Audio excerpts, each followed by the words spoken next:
थोड़े दिनों पहले मेरी हॉस्पिटल में एक लड़की एडमिट हुई थी जिसकी उम्र करीबन 7-8 साल की थी। उसे टाइप 1 डायबिटीज था। डायबिटीज के 2 प्रकार होते हैं, टाइप 1 एंड टाइप 2। टाइप 1 में इंसुलिन लेना पड़ता है, टाइप 2 में आप टैबलेट और कैप्सूल ले सकते हैं। बच्चों को जो डायबिटीज होता है वो टाइप 1 डायबिटीज ही होता है और उनको बाद में जिंदगी भर इंसुलिन लेना ही पड़ता है। तो उस पेशेंट को टाइप 1 डायबिटीज था और वो इंसुलिन पे थी। अब प्रॉब्लम यह हुआ कि माँ बाप ने इंसुलिन देना बंद कर दिया। उनका मानना था कि रोज रोज इंजेक्शन देना अच्छी बात नहीं है, बच्चा लेता नहीं है, बच्चा कंप्लेन करता है और माँ बाप भी उससे तंग आ गए थे और उन्होंने होम्योपैथी ट्रीटमेंट चालू कर दी थी। ऑब्वियसली बच्चा सीरियस हो गया इंसुलिन न देने की वजह से और बाद में मुझे उसे बहुत सारी ट्रीटमेंट देनी पड़ी। मुझे माँ बाप को ये समझाने में बहुत परेशानी हुई कि टाइप 1 डायबिटीज में आप होम्योथेरेपी की ट्रीटमेंट नहीं कर सकते, आपको बच्चे को इंसुलिन देना ही पड़ेगा।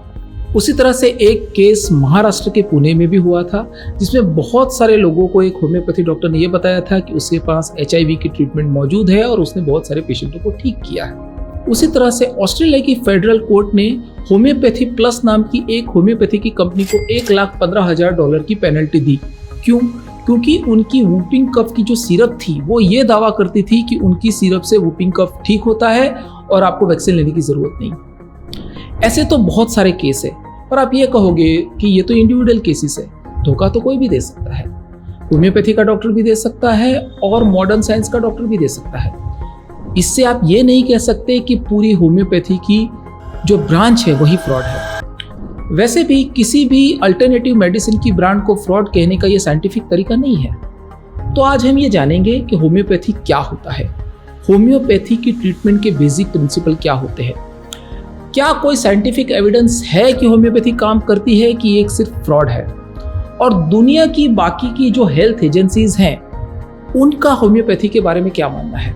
और हाँ, वीडियो के डिटेल में जाने से पहले मैं ये ज़रूर बता दूं कि इंडिया में होम्योपैथी पूरी तरह से लीगल भी है और रिकॉग्नाइज भी है। इंडिया वर्ल्ड में होम्योपैथी का सबसे बड़ा मार्केट है। इंडिया में होम्योपैथी की सबसे ज़्यादा कॉलेजेस हैं, यूनिवर्सिटीज़ हैं और होम्योपैथी के डॉक्टर्स भी इंडिया में ही सबसे ज़्यादा है। लेकिन होम्योपैथी की शुरुआत इंडिया में नहीं हुई थी। 1796 में डॉक्टर सैमुअल हैनमैन ने उसकी शुरुआत की थी। होम्योपैथी में 2 वर्ड होते हैं, एक तो होता है होमस और दूसरा होता है पैथोस। होमोस का मतलब होता है सिमिलर और पैथोस का मतलब होता है सफरिंग। अब होम्योपैथी की जो ट्रीटमेंट होती है, होम्योपैथी की जो फिलोसफी है वो 2 प्रिंसिपल पे काम करती है। पहला प्रिंसिपल तो ये होता है कि लाइक क्योर्स लाइक। इसका मतलब ये है कि कोई पदार्थ, कोई सब्सटेंस हेल्दी इंडिविजुअल में जो तकलीफ देता है वो पदार्थ बीमारी वाले किसी इंसान में उसी तकलीफ को ठीक कर सकता है। इसका क्या मतलब है?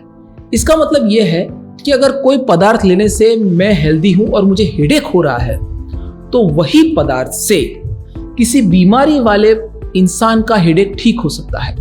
दूसरी तरह से कहे तो अगर किसी चीज को खाने से मुझे वॉमिटिंग होती है, किसी पदार्थ को खाने से, तो वही पदार्थ बीमारी वाले आदमी की वॉमिटिंग ठीक कर सकती है। कोई लॉजिक है इस बात का? बात तो सही है। दूसरा प्रिंसिपल होता है law of minimal dose. Homeopathy की जो दवाइयां होती है वो डाइल्यूशन में होती है। डाइल्यूशन का मतलब यह होता है कि आप अगर 100 ड्रॉप्स ऑफ वाटर की 100 बूंदों में अगर 1 बूंद शहद की डालोगे तो उसको 1/100 का डाइल्यूशन बोलते हैं। उस तरह से होम्योपैथी की जो दवाइयां होती है बहुत हाई डाइल्यूशन में होती है।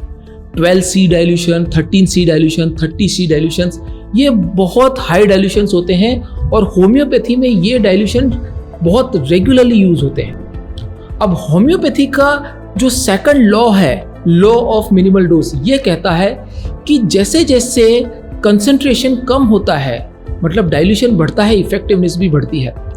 इस बात पर भी कोई सेंस नहीं है। आपने अब तक जो बायोकेमिस्ट्री, केमिस्ट्री, बायोलॉजी, फिजिक्स पढ़ा, ये सब के रूल का इसमें खंडन होता है।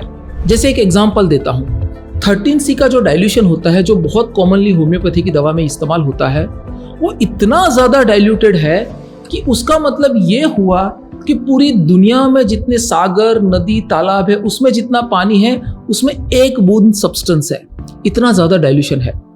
तो इतने डाइल्यूशन पे वो काम कैसे करेगा? इस बात का कोई लॉजिक नहीं है, कोई सेंस नहीं है। आपका दिमाग भी चक्कर खा गया ना? आपको लगेगा मैं कुछ भी बोल रहा हूं, मेरे मुंह में जो आ रहा है बोले जा रहा हूं। ऐसा नहीं है, ये सच है। और मैं इसकी लिंक डिस्क्रिप्शन में डालता हूं, और लिंक भी मैं आयुष मिनिस्ट्री ऑफ इंडिया की डाल रहा हूं, जिसकी स्पेसिफिक डेफिनेशन और ये मैंने जो सब बताया आपको वहां पे मिल जाएगा। दूसरा, होम्योपैथी की एडवर्टाइज इस तरह से की जाती है कि इस दवाओं की कोई साइड इफेक्ट नहीं होती है, लेकिन ये भी गलत है। बहुत सारे रिपोर्टेड केसेस हैं जिसमें होम्योपैथी की दवा की साइड इफेक्ट हुई हो, और बहुत सारे केसेस में तो डेथ भी हुई है। उनकी लिंक भी मैं डिस्क्रिप्शन में डाल दूंगा, क्योंकि होम्योपैथी की दवाइयाँ बनाने के लिए जो इस्तेमाल चीज़ें होती हैं उसमें डाइल्यूशन में तो वाटर और शुगर इस्तेमाल होता है, लेकिन जो सब्सटेंस यूज होता है उसमें कई बार बहुत सारे केमिकल सब्सटेंस यूज होते हैं, जैसे कि आर्सेनिक एक नॉन पॉइजन है। तो डाइल्यूशन कई बार बहुत ज़्यादा होता है, लेकिन डाइल्यूशन में गड़बड़ हो, बहुत कुछ प्रॉब्लम हुई हो दवा बनाते वक्त, तो आर्सेनिक की पॉइजनिंग हो सकती है, लिवर डैमेज हो सकता है, और ऐसे रिपोर्टेड केसेस हैं। तो होम्योपैथी की दवा की साइड इफेक्ट नहीं होती है, इस बात में भी कोई सच्चाई नहीं है। अब एक और बात है, जो दवा की कोई इफेक्ट ही ना हो, उसमें साइड इफेक्ट भी नहीं है, तो उसका प्रैक्टिकल मतलब क्या रहेगा? मतलब कि जो दवा आपको कोई फायदा देने ही नहीं वाली है, आपको किसी बीमारी से इजात देने ही नहीं वाली है, अगर उस दवा में साइड इफेक्ट नहीं हो तो आपको उसको लेके फायदा क्या? अब ये जानते हैं कि दुनिया की जो जानी मानी और रिकॉग्नाइज हेल्थ एजेंसीज हैं, उनका होम्योपैथी के बारे में क्या कहना है। चिंता मत कीजिए, मैं जो भी कहूंगा उसके लिंक मैं डिस्क्रिप्शन में डाल दूंगा। ऑलमोस्ट 18,000 मेटा एनालिसिस स्टडीज हुई थी होम्योपैथिक दवाओं के ऊपर, और उसमें पाया गया कि कोई साइंटिफिक एविडेंस नहीं है कि होम्योपैथी की दवा किसी भी बीमारी में काम करती है। उसकी लिंक होगी डिस्क्रिप्शन में। 2010 में यूनाइटेड किंगडम मतलब इंग्लैंड की हेल्थ एजेंसीज ने यह कहा कि होम्योपैथिक दवाओं को नेशनल हेल्थ स्कीम से निकाल देना चाहिए, और 2017 में उन्होंने निकाल भी दिया। 2015 में national health and research agency of Australia ने यह कहा कि there is no health condition for which there is reliable evidence that homeopathy work. उन्होंने ये कहा कि ऐसी कोई बीमारी ही नहीं है जिसमें होम्योपैथी काम करती है। 2021 में फ्रेंच की हेल्थ एजेंसीज में होम्योपैथिक दवाओं का रीएम्बर्समेंट बंद कर दिया। इसका मतलब यह है कि आपने किसी बीमारी के लिए होम्योपैथिक दवा ली है तो आपके मेडिक्लेम में वो दवाइयाँ रीएम्बर्स नहीं होगी, उन दवाओं का पैसा आप क्लेम नहीं कर सकते। 2016 में यूनिवर्सिटी ऑफ बार्सिलोना में और बाद में यूनिवर्सिटी ऑफ वेलेंसिया ने उनकी होम्योपैथी की जो कॉलेजेस थी उसमें मास्टर डिग्री को बंद कर दिया, क्योंकि उनका कहना था कि there is no scientific evidence कि होम्योपैथी वर्क्स। 2009 में तो WHO ने भी कह दिया था कि सीरियस बीमारी के लिए होम्योपैथी की ट्रीटमेंट नहीं करनी चाहिए।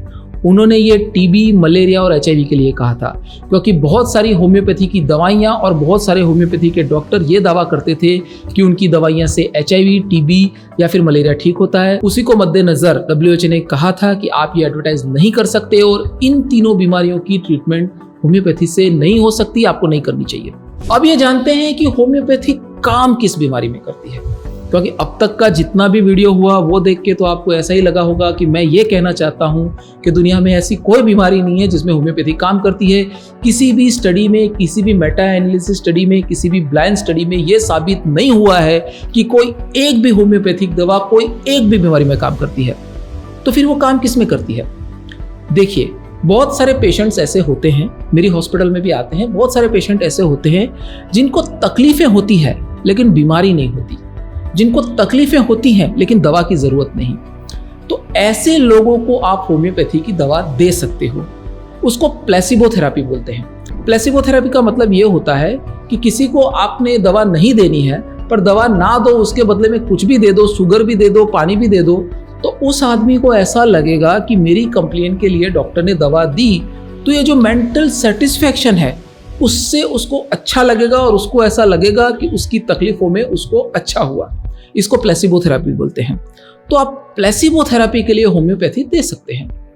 जैसे कि कुछ लोगों को ऐसी तकलीफ होती है कि उनको बहुत वीकनेस है, उनको चलने फिरने में तकलीफ हो रही है, उनकी इम्यूनिटी लो है, उनको अच्छा नहीं लग रहा, बहुत सारी नॉन स्पेसिफिक कंप्लेंट्स होती हैं पर उसमें कोई बीमारी नहीं होती, बहुत सारी ऐसी तकलीफें होती है जिससे उनकी लाइफ को खतरा नहीं है, जिसमें एज सच ट्रीटमेंट की नहीं ज़रूरत है, उन लोगों को आप होम्योपैथी दे सकते हो।